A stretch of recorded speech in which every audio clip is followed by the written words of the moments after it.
um dos casos mais terríveis dessa semana. Eu tenho certeza que você está acompanhando de perto.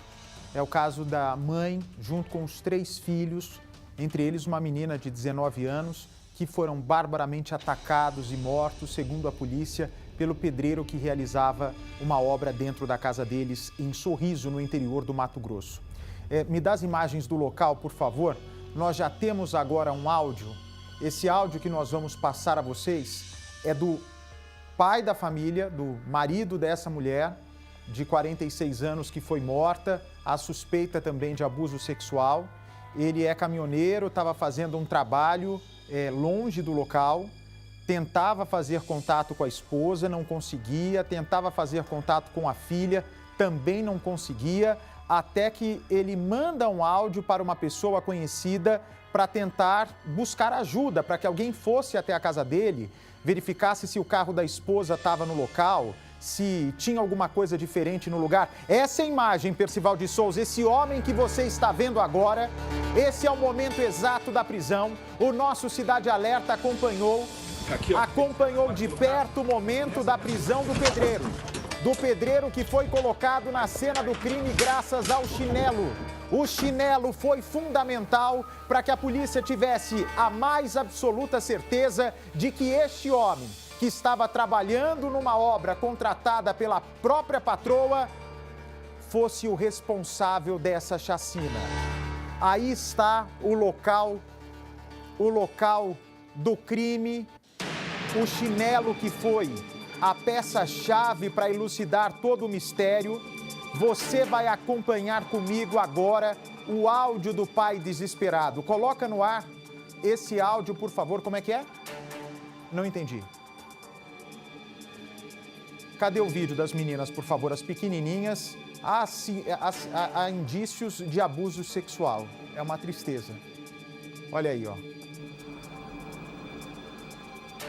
O David Murba vai trazer para a gente a informação se ele confessou o crime ou não. David, boa tarde para você aí no Mato Grosso. Essas são as imagens de 2 das 4 vítimas, as pequenininhas. Olha só, meu Deus, como é que tem coragem de fazer isso, né? É um monstro de fazer isso com criança, né? Meu Deus do céu, como é que pode? Como é que pode ter acabado, ceifado uma família inteira? A Clécia Calvi Cardoso, de 46 anos, a Miliane, de 19 anos, a Manuela, de 13, a Melissa, de 10, todas estavam mortas dentro de casa. Ele achou que passaria despercebido. O David, ele confessou, ele fala com frieza, ele se arrepende. O que é que você tem de informação aí da delegacia? Boa tarde. Boa tarde, Bate. Boa tarde para todos que nos acompanham. Ele confessou o crime. Assim que ele foi preso, ele foi encaminhado rapidamente à delegacia de polícia civil, Bate, porque havia uma multidão de pessoas no momento em que ele foi pego, no momento em que os policiais descobriram que foi ele que cometeu essa atrocidade. Então ele teve que ser levado às pressas até a delegacia de polícia civil e lá ele confessou o crime. Ele disse ao delegado responsável pela investigação que invadiu a casa dessa mulher, arrombando a janela, e lá ele cometeu todos esses assassinatos. Em seguida, acabou estuprando essas vítimas, Bate, depois de ter esfaqueado elas. Enquanto elas agonizavam, esse abuso sexual foi cometido por esse homem bárbaro e cruel. As 3 vítimas foram abusadas sexualmente. A única que ele não conseguiu abusar foi a garotinha menor de 10 anos. Isso porque após o crime ele já havia consumido uma grande quantidade de entorpecentes depois de ter esfaqueado elas. Então ele não conseguiu e acabou deixando o local do crime, Bate, e voltou para a obra que ele trabalhava ao lado e também morava como se nada tivesse acontecido. Bate, o crime só foi descoberto porque o pai acabou encaminhando esse áudio que você acabou de citar. Em seguida, ele ligou até a polícia e pediu para uma viatura ir até a casa dele porque ele estava preocupado e não tinha contato com os familiares. Quando os policiais chegaram até lá, eles conseguiram ter acesso ao quintal, ao terreiro dessa casa. Então eles já estavam planejando fazer o arrombamento dessa porta para fazer uma verificação lá dentro, saber se havia alguém, porque o carro estava na garagem. Foi quando um policial percebeu que a janela do banheiro da casa que fica ao lado estava arrombada. partir dali, eles já entraram nessa casa, acabaram encontrando o primeiro corpo da mulher, da mãe das crianças, que estava no corredor. Um investigador de polícia civil, ele me disse o seguinte, que essa mulher estava com as mãos cheias de cabelos, cabelo esse desse suspeito, porque ela lutou bravamente com ele para defender a sua vida e também a vida das suas filhas. Estava toda esfaqueada, havia perfurações por todo o corpo. E foi por causa desses maços de cabelo na mão dela que os policiais conseguiram chegar até esse suspeito. Quando os policiais começaram a investigação, quando eles descobriram lá esse corpo, essa chacina, eles começaram a pesquisar pelas casas vizinhas. Foram em uma, duas casas procurando imagens de câmeras de segurança, até que chegaram nessa obra, começaram a conversar com os pedreiros que estavam ali. Só que uma coisa chamou a atenção de um investigador, que era justamente essa falta de cabelo na cabeça de um dos funcionários que estava ali. Ele agia naturalmente, como se nada tivesse acontecendo. Quando o policial percebeu isso na cabeça dele, os ferimentos provocados nessa luta corporal, ele pediu uma checagem nesse homem. Então os policiais fizeram essa checagem e já descobriram, que ele era um foragido da justiça. Qual o crime que ele cometeu? Inclusive o crime em uma cidade bem próxima aqui, Lucas, do Rio Verde. O homicídio, o estupro e um latrocínio. Então ele já era foragido da justiça por esses crimes. Então o policial não teve dúvida, já fez a prisão dele ali, indagou ele e ele acabou confessando o crime. E assim, que ele confessou esse crime, ele levou os policiais até uma casinha de construção que fica ali onde ele trabalha. Sabe o que tinha nessa casinha? A roupa que ele utilizou para cometer esse crime, toda suja de sangue das vítimas, e mais uma coisa que ele guardou com ele também, para ele relembrar do crime que ele cometeu, uma peça íntima da garotinha de 10 anos. Ele guardou essa peça íntima com ele, segundo o delegado, para recordar depois dessa atrocidade que ele cometeu. Por isso, o delegado responsável pela investigação acredita que foi um crime premeditado. Essa situação revoltou tanto a cidade, revoltou tanto os moradores de Sorriso, que houve uma manifestação em frente à delegacia, nas ruas do município, e os policiais não tiveram outra alternativa a não ser fazer a transferência desse homem aqui para Sinop, município que fica a cerca de 60 quilômetros, onde essa atrocidade foi cometida. Então, esse homem de 34 anos, o Gilberto, foi colocado às pressas em uma aeronave do Centro Integrado de Operações Aéreas, o CIOPAE, e foi deixado aqui em Sinop, onde agora, ele está no presídio Oswaldo Florentino Leite, o Ferrugem, aqui do município. Os corpos dessas vítimas, foram enterrados há pouco, foi velado em um ginásio lá do município, sob forte comoção e principalmente revolta dos moradores, Agora, você falou aí, o David, alguns detalhes desse caso que só mostram o quanto a justiça desse país está falindo. E eu digo para vocês por quê. Como é que pode esse sujeito, e tem que estampar aqui o rosto do bandido, como é que pode um cara com acusações nas costas de latrocínio, roubo seguido de morte, homicídio e estupro, estar foragido? Você deixar um estuprador na rua é a oportunidade que ele precisa para atacar. Se atacou uma vez, vai atacar duas. Se ataca duas, vai atacar três, até que ele morra. Nem a cadeia vai ser suficiente para mudar a personalidade criminosa do sujeito. Estou falando bobagem, Percival? O que a história policial nos conta? Não, é isso mesmo. Quer dizer, um tipo desses aí, já está demonstrado, ele é absolutamente irrecuperável, principalmente quando se trata do estuprador. Estuprou uma vez, estupra sempre. E nesse caso, há um detalhe, suspeita-se que algumas das vítimas encontradas dentro dessa casa tenham sido estupradas já depois de perderem a vida. Então, esse homem pode ser, ao que tudo indica, um necrófilo. Ele é super perigoso. Agora, um detalhe importante da investigação. Quando a polícia foi nessa casinha, ao lado da construção, encontrou vestes manchadas de sangue, a polícia verificou que dentro da casa havia marcas de um chinelo, por causa da terra que existe ali no terreno dessa casinha. Aí, como ele estava com chinelo, o policial pegou esse chinelo, levou para dentro da casa, colocou sobre a marca do pé do chinelo deixado lá dentro e coincidiu totalmente, ou seja, esse chinelo se encaixou exatamente naquela marca deixada dentro da casa. Foi a prova definitiva do assassinato brutal de 4 mulheres dentro da própria casa. Inclusive, levou uma peça íntima de uma das vítimas para se lembrar do crime. Isso também mostra muito a personalidade criminosa, a personalidade de um maníaco sexual, realmente. Ele leva essa peça de roupa íntima para se lembrar do crime. O cheiro que contém nessa peça de roupa íntima faz com que a lembrança dele, a memória dele fique aguçada do crime que cometeu, Percival. É exatamente isso, você descreveu perfeitamente bem. Quer dizer, ele recolhe essa peça como se fosse um troféu. E ele guardou lá no quartinho onde ele ficava. Ou seja, frequentemente, ele apanha essa peça, cheira e, cheirando essa peça, ele recorda, se lembra exatamente dos momentos em que teve com essa vítima. Quer dizer, guardar uma peça para fazer isso é um sinal de paranoia, é um sinal de maluquice completa. Ou seja, ele é mais perigoso do que se pensava de início, Bate. Vamos ouvir agora, Percival, foi graças ao marido, né? Apesar que naquela altura nada mais poderia ser feito.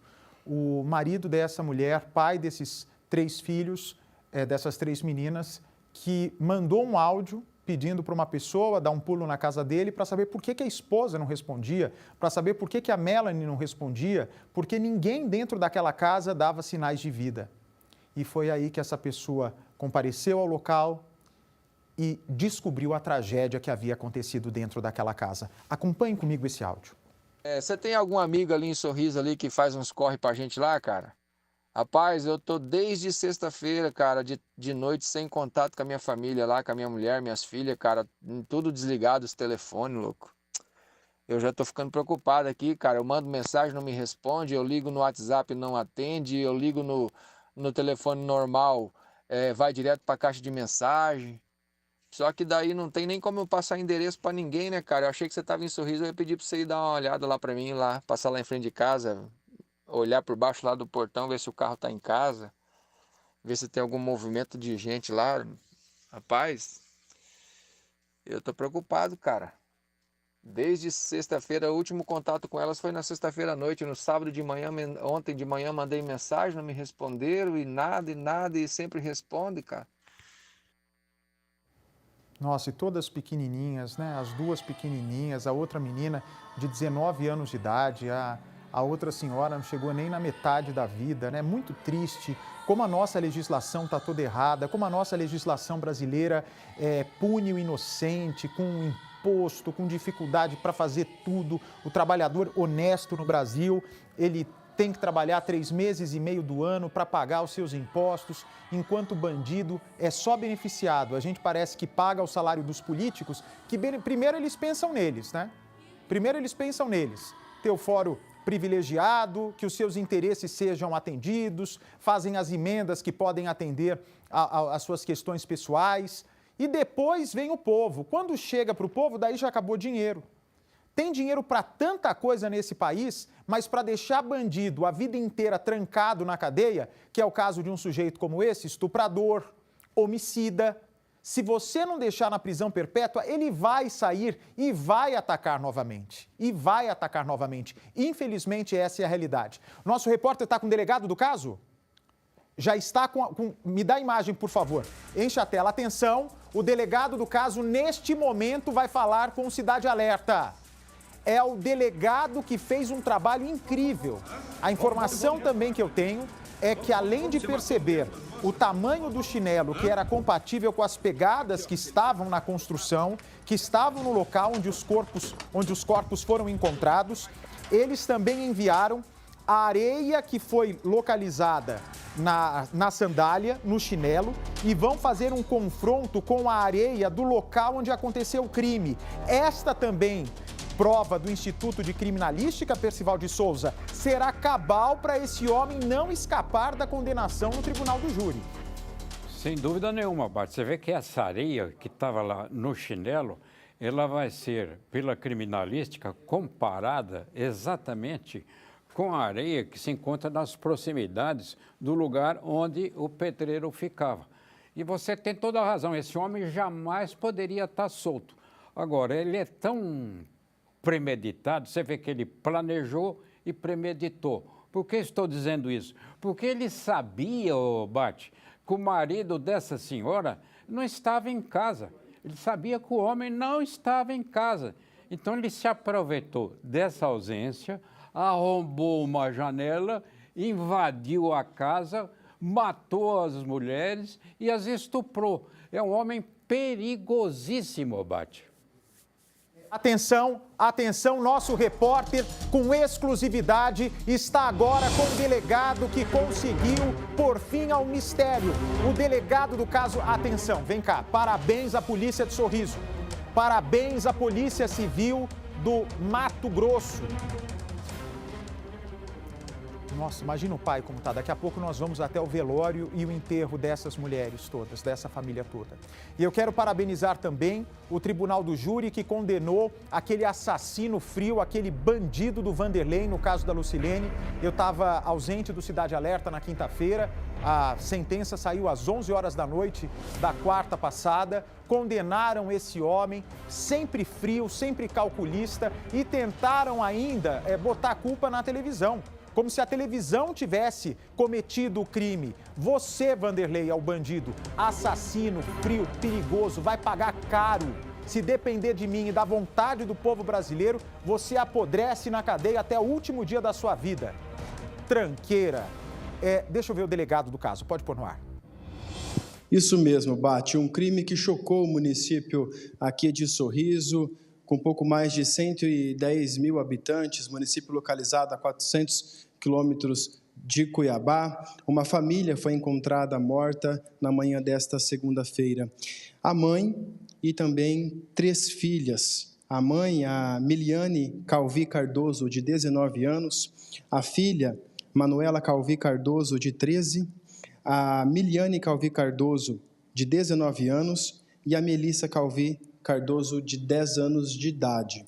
Esse crime aconteceu em uma região nobre aqui do município. E para dar mais detalhes sobre esse caso, sobre esse assunto, a gente vai conversar com o delegado Dr. Bruno França, que está à frente das investigações aqui na Central de Polícia Judiciária de Sorriso.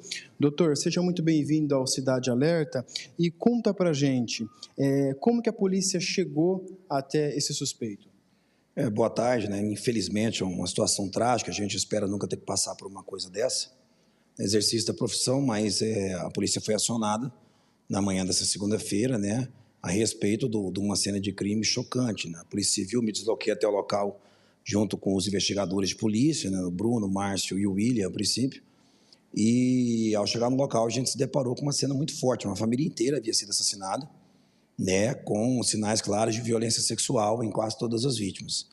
Nós isolamos o local, né, chamamos nossos irmãos da Politec para fazer a perícia e, juntamente com os demais colegas da Polícia Militar e do Corpo de Bombeiros que estavam no local, nós começamos a levantar informações ali a respeito do que poderia ter acontecido e notou-se que havia uma obra, né, com diversos trabalhadores, homens, que se encaixavam no perfil de potencial suspeito, no terreno imediatamente vizinho à casa, né? Considerando que a casa havia sido arrombada pela lateral que dá acesso à obra, nós começamos a fazer um levantamento de absolutamente todas as pessoas que trabalhavam nesse local. Identificou-se, né, que uma delas estava com mandado de prisão em aberto por crime semelhante no município vizinho, por estupro e tentativa de homicídio, né? Nós iniciamos uma entrevista com todos os trabalhadores desse campo, né, desse canteiro.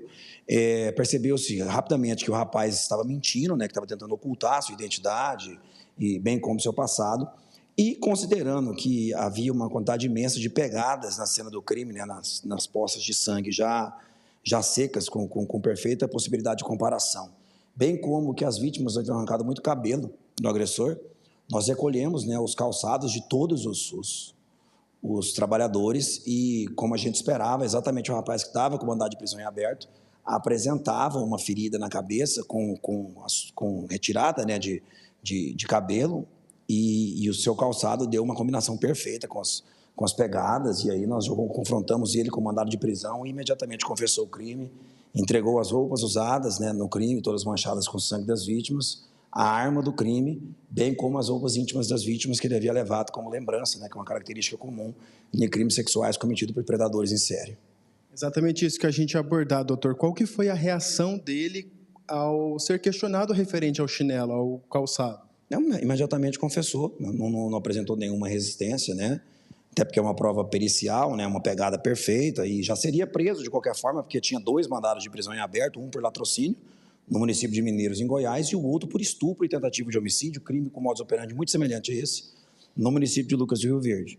Né? Quanto à motivação do crime, a motivação se apresentou como óbvia para a gente, quando a gente encontrou as roupas íntimas levadas como lembrança, e ele confessou que entrou para estuprar mesmo as vítimas, e que, considerando que as filhas acordaram e começaram a gritar, ele atentou contra a vida de todas e, após esfaqueá-las, estuprou as filhas, com exceção da mais nova, que foi morta asfixiada por ele, posteriormente, provavelmente, para que não pudesse revelar a sua identidade.